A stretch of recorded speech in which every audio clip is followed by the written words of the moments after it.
नमस्ते दोस्तों। आज हम अपने किचन में मौजूद मसालों का इस्तेमाल करके एक बेहतरीन हर्ब गार्डन तैयार करेंगे। सबसे पहले यहाँ मैं गमले में लहसुन की कलियां लगा रही हूँ।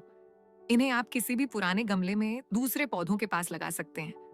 लहसुन की तेज गंध एक नेचुरल इंसेक्ट रिपेलेंट का काम करती है, जिससे बाकी पौधे भी सुरक्षित रहते हैं। साथ ही कुछ ही दिनों में हमें ताजा ऑर्गेनिक ग्रालिक चाइव्स भी खाने को मिलेंगी। मैंने यहाँ 2 अलग-अलग गमलों में लहसुन लगा दिए हैं।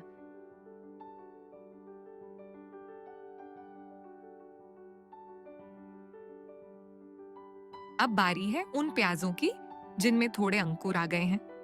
मैं यहाँ छोटे साइज के देसी प्याज का उपयोग कर रही हूँ, क्योंकि इनका स्वाद ज्यादा तीखा और अच्छा होता है। इन्हें मिट्टी में लगाते समय ध्यान रखें कि अंकुर वाला हिस्सा हमेशा ऊपर की तरफ रहे। चूंकि कल यहाँ अच्छी बारिश हुई है और सर्दियों में भी नमी बनी रहती है, इसलिए मिट्टी काफी गीली है। ऐसे में हमें अलग से पानी देने की बिल्कुल जरूरत नहीं है।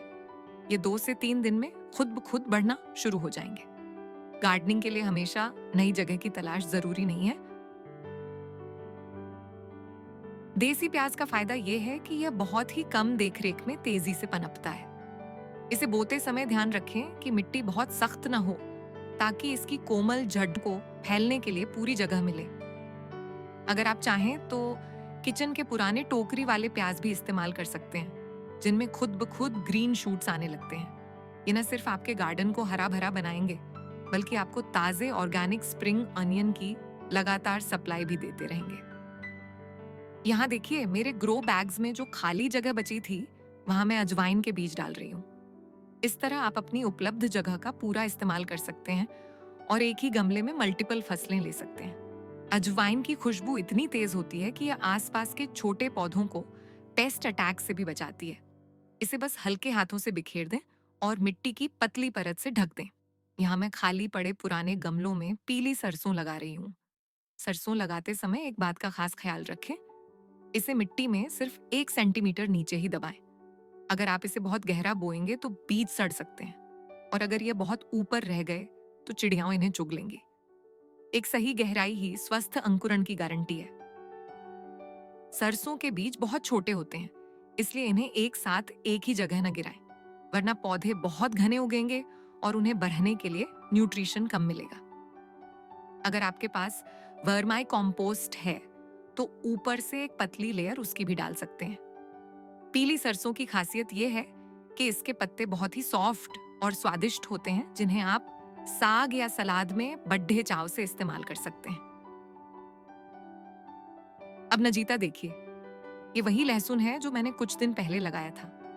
अब ये हरी भरी चाइव्स बन चुका है और धीरे धीरे ये झाड़ी जैसा घना हो जाएगा। ये मेरे दूसरे नाजुक पौधों के लिए एक रक्षक की तरह खड़ा है।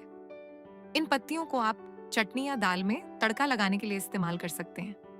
और यहाँ हमारे प्याज की हरी पत्तियां भी बाहर निकलने लगी हैं। घर की उगी हुई इन सब्जियों की ताजगी का कोई मुकाबला नहीं है। अगर आपको ये छोटे छोटे गार्डनिंग आइडियाज पसंद आए हों, तो वीडियो को लाइक करें और चैनल को सब्सक्राइब करना ना भूलें। देखिए, हमारी पीली सरसों ने भी मिट्टी से बाहर निकलकर अपनी चमक दिखाना शुरू कर दिया है। ये अजवाइन का पौधा है। इसकी पत्तियां बेहद खुशबूदार और औषधीय गुणों से भरपूर होती हैं। ये सौंफ का पौधा है जो बहुत ही फ्लेवरफुल होता है। हालांकि मैं इसकी बुआई का वीडियो नहीं बना पाई थी, पर इसकी ग्रोथ लाजवाब है। ये स्प्रिंग ऑनियन के गुच्छे हैं जिन्हें मैंने पहले लगाया था। आप इन्हें सूप, नूडल्स या सैंडविच में इस्तेमाल करके खाने का स्वाद बढ़ा सकते हैं। ये मेरा छोटा सा माइक्रो ग्रीन्स कॉर्नर है।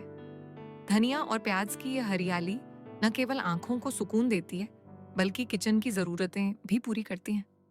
यहाँ हमारी पीली सरसों धीरे धीरे अंकुरित होकर ऊपर आ रही है। प्रकृति का यह चक्र देखना वाकई सुखद है। शुक्रिया।